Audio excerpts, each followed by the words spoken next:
오늘 우리에게 주시는 하나님의 말씀은 마가복음 12장 1절에서 12절 말씀입니다.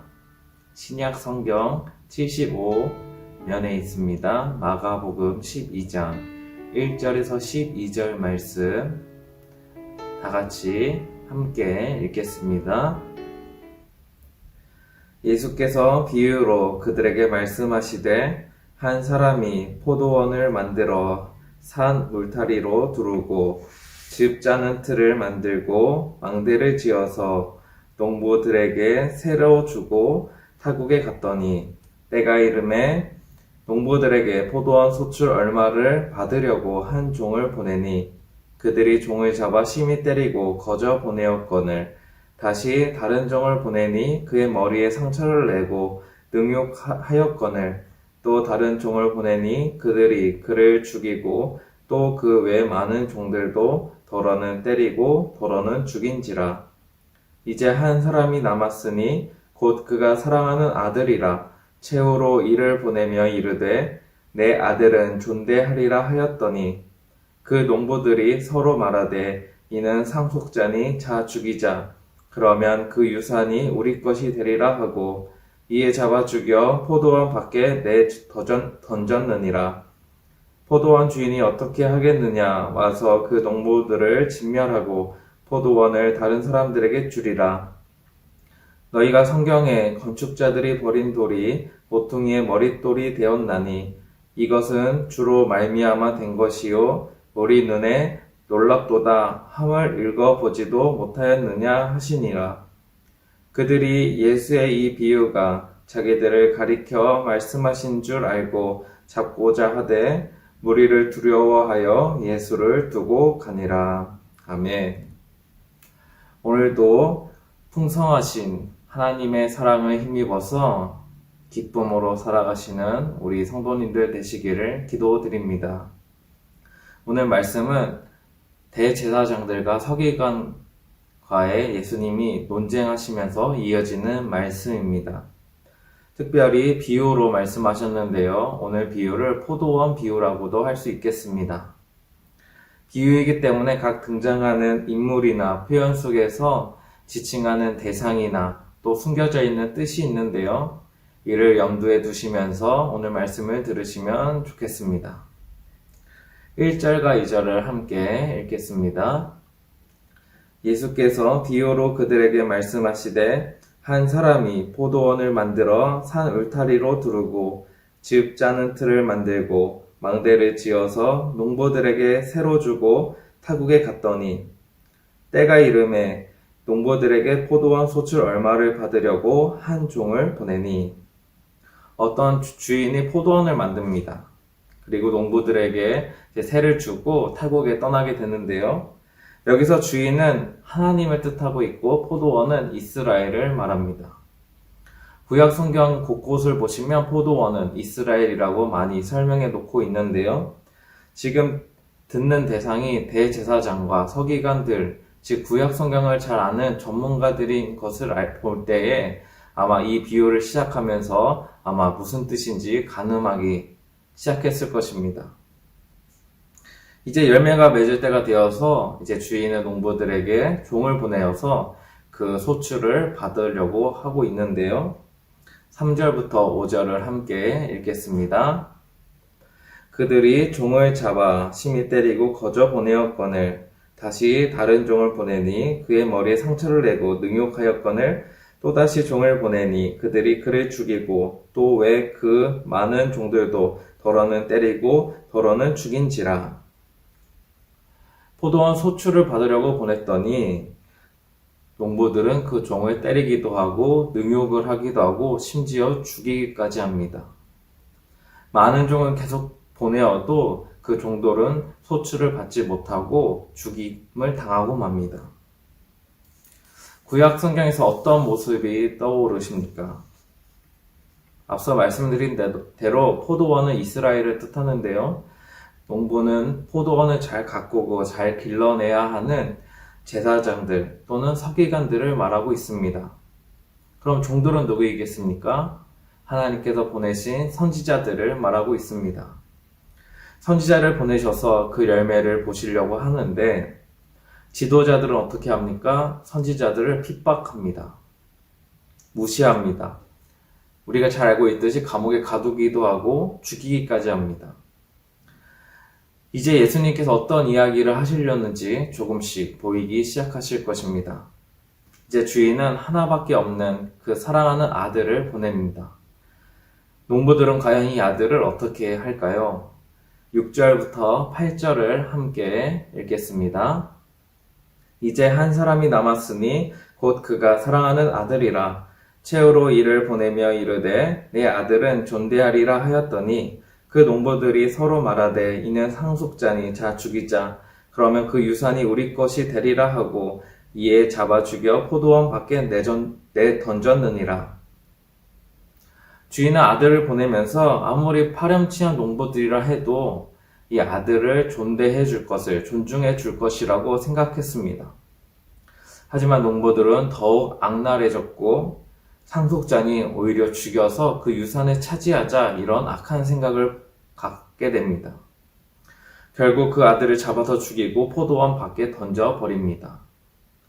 하나밖에 없는 그 사랑하는 아들마저 죽자 이 주인은 이제 분노하기 시작하는데요. 9절을 함께 읽겠습니다. 포도원 주인이 어떻게 하겠느냐 와서 그 농부들을 진멸하고 포도원을 다른 사람들에게 주리라. 포도원 주인은 그 농부들을 심판합니다. 그리고 이제 그 포도원을 다른 사람들에게 준다고 말씀합니다. 이 비유에서 아들은 누구겠습니까? 바로 하나님의 독생자 예수님인 것입니다. 예수님을 이 땅에 보내셨는데도 이스라엘 종교 지도자들은 언제든지 예수님을 잡아서 죽이려고 했고 결국 십자가에 못 박아 버리는 큰 죄를 짓고 맙니다. 이제 예수님께서는 이 비유를 마치시고 정리하시는데요. 10절과 11절을 함께 읽겠습니다. 너희가 성경에 건축자들이 버린 돌이 모퉁이의 머릿돌이 되었나니 이것은 주로 말미암아 된 것이요 우리 눈에 놀랍도다 함을 읽어보지도 못하였느냐 하시니라. 이 대목이 비유를 통해서 예수님께서 그 지도자들에게 하시고자 했던 말씀입니다. 구약의 말씀을 인용하시는데요. 시편 118편 22절, 23절 말씀을 인용하고 있습니다. 이 시편은 당시 메시아 시편으로 유명했다고 합니다. 이제 메시아 시편이라는 것은 이제 메시아가 올 것을 또 와서 어떤 일을 할 것인지를 예언하고 있는 시편을 뜻하는데요. 인용된 부분은 건축자들이 버린 돌이 모퉁이의 머릿돌이 되었나니 이것은 주로 말미암아 된 것이요 우리 눈에 놀랍도다 까지입니다. 오늘 본문의 핵심 말씀이라고 할 수 있습니다. 여기서 건축자들은 당시의 종교 지도자들을 뜻합니다. 또 버려진 돌은 비유에서도 알 수 있듯이 죽은 아들, 즉 예수님을 뜻합니다. 지도자들은 예수님을 버렸습니다. 그런데 그 버려진 돌이 어떻게 되었습니까? 모퉁이의 머릿돌이 되었다는 것입니다. 이것이 우리가 믿는 하나님의 놀라우신 역사입니다. 사실 버려진 돌은 쓸모가 없어요. 예수님의 십자가에서 죽으셨을 때도 별반 다르지 않습니다. 버려지고 죽으면 이 세상에서는 가치가 없고 의미가 없게 됩니다. 예수님께서 십자가에서 죽으셨을 때 종교 지도자들은 축배를 들었을 것입니다. 농부들이 아들을 죽였을 때도 그 농부들은 이제 우리가 이 포도원을 차지할 수 있겠구나 라는 생각을 가지며 기뻐했을 것입니다. 하지만 하나님께서는 그 버려진 돌을 가지고 머릿돌을 만드셨고 십자가에서 죽으신 예수님을 다시 살리셔서 부활의 영광을 맛보게 하셨습니다. 부활의 첫 열매로 삼으신 것입니다. 죽고 망하고 사라지는 것처럼 보였지만 오히려 악한 세력은 심판을 받게 되고 교회가 온전히 세워지는 놀라운 역사가 일어난 것입니다. 그러니 인용한 시편처럼 우리 눈에 놀랍게 보여지는 것입니다. 이것이 진짜 교회의 모습입니다. 사랑하는 성도 여러분, 그런데 오늘날 교회의 모습은 어떠합니까? 지금 온갖 지탄을 받고 있습니다. 또 함께 모여서 예배를 드리는 것조차 지금 어렵습니다. 코로나 바이러스를 조심해야 하는 것은 맞지만 유독 교회에만 날카로운 칼날이 들이치는 것처럼 느껴지기도 합니다. 답답하기도 하고 또 걱정이 되기도 합니다. 이러다가 우리의 예배가 무너지는 것은 아닐까? 우리 교회가 어떤 정치 집단의 공격을 받고 쓰러지는 것은 아닐까? 이런 염려가 앞서기도 합니다. 하지만 우리는 이번 고난 주간에 오늘 말씀을 가지고 묵상해야 되는 것이 걱정과 염려가 아닙니다. 교회는 절대로 무너지지 않습니다. 망하지도 않고 사라지지도 않습니다. 오히려 교회를 비방하고 무너뜨리려는 세력은 하나님의 심판을 받고 말 것입니다. 오늘날 세상이 유독 교회와 예수님을 핍박하고 있는 것이 아닙니다. 과거에도 그러했고 앞으로도 계속 그러할 것입니다. 우리가 묵상해야 되는 것은 예수님의 십자가입니다. 예수님이 왜 이 땅에 오셔서 십자가에서 왜 죽으셔야 했는지를 우리는 이번 주간에 특별히 더욱 묵상해야 합니다. 세상은 늘 예수님을 십자가로 몰아세웠습니다. 우리는 과연 그러한 세상과 다른 삶을 살고 있는지 돌아봐야 하는 시간입니다. 우리도 예수님을 십자가로 몰아세우는 사람이 아닌지 내 모습을, 내 자신을 살펴봐야 합니다. 하나님의 뜻을 거역하면서 내 자신의 유익만을 추구하고 있다면 예수님 당시 종교 지도자들과 별반 다르지 않는 것입니다. 그리스도인은 내 자신의 유익을 위해서, 내 자신의 평안을 위해서 살아가는 자들이 아닙니다. 그리스도인들은 고난과 어려움 때문에 포기하는 사람들도 아닙니다.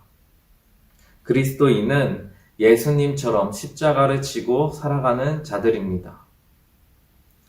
그 길이 어려울 수 있고 힘들 수 있고 망하는 것처럼 보일 수 있습니다. 사람들의 손가락질을 받을 수도 있고 세상의 권력들이 억누를 수도 있습니다. 그럼에도 우리가 십자가를 끝까지 지고 걸어가야 되는 이유가 있습니다. 그것은 하나님께서 놀랍도록 다시 세우실 것이기 때문입니다. 버려진 돌이라 할지라도 하나님께서 사용하시면 머릿돌이 되는 것처럼 십자가를 지고 가는 그리스도인들이 비천해 보일지라도 끝내 우리를 영광의 자리로 세워주실 것입니다. 비록 지금 함께 모여서 예배를 드리지 못해서 이렇게 영상으로 나누고 있지만 이 또한 지나갈 것입니다. 지금 코로나로 인해서 많은 성도님들이 어려움을 겪고 계실 것입니다. 이럴 때일수록 그 어려움을 바라보기보다 예수님의 십자가를 바라보셔야 합니다. 십자가 뒤에 부활이 있다는 사실을 꼭 기억하셔야 합니다. 주님께서는 우리를 내버려 두지 않으시고 우리와 늘 함께 계시고 있습니다. 우리를 온전히 회복시켜 주실 것이고 더 좋은, 더 나은 삶으로 인도해 주실 것입니다. 지금 여러분들에게, 우리 성도님들에게 힘을 내라고, 괜찮다고 지금 속삭이시는 이 주님의 음성을 꼭 들으시기를 기도드립니다. 이것이 우리가 고난 주간에 십자가를 묵상해야 되는 중요한 이유입니다. 십자가를 지는 것 같은 그 고통과 고난이 우리에게 닥쳐온다 할지라도 끝내 승리한다. 이 소망을 가지셔야 합니다. 그 소망을 가지고 이 어려운 시대 속에서 이 소망을 가지고 이 어려운 시대 속에서 힘차고 또 기쁘게 살아가는 저와 우리 성도님들 되시기를 기도드립니다. 기도하시겠습니다.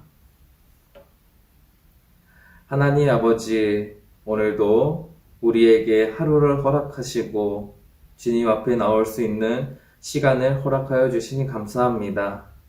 우리가 지금은 영상으로 고난주간을 함께 보내고 있습니다. 이 영상을 보는 모든 성도들에게 주님의 은혜를 더하여 주시옵소서. 지금 코로나로 인해서 우리는 긴 어두운 터널을 지나가는 것 같은 고난을 경험하고 있습니다. 또 세상은 교회를 핍박하고 손가락질하고 있습니다.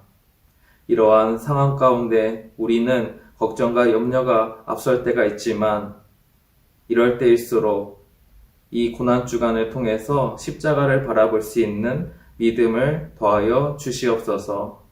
십자가를 묵상하면서 이 고난과 어려움들을 이겨내 나갈 수 있도록 붙들어 주시옵소서. 결국 부활하신 주님을 바라보면서 우리의 삶도 온전히 회복시켜 주시고 또 우리에게 지금 함께 하셔서 힘을 주시는 주님만 붙들게 하여 주시옵소서. 교회는 무너지지 않습니다. 교회는 영원히 주님의 영광을 드러낼 것입니다. 이런 소망을 가지고 우리의 삶 역시 주님께 맡기고 나아갈 수 있도록 인도하여 주시옵소서. 그리하여 이 어려움도 지나가고 코로나도 물러갈 줄 믿사오니 다시 함께 모여 저희들이 주님을 예배하게 하여 주시고 그 기쁨으로 날마다 승리하게 하여 주시옵소서. 우리 교회가 건축하고 있는 가운데 있습니다. 그 진행하는 모든 시간들 가운데 과정들 가운데 주님 함께하여 주시고 온 성도가 한 마음으로 한 뜻으로 기도하는 놀라운 은혜도 더하여 주시옵소서. 오늘도 살아서 역사하시는 예수님의 이름으로 기도드립니다. 아멘.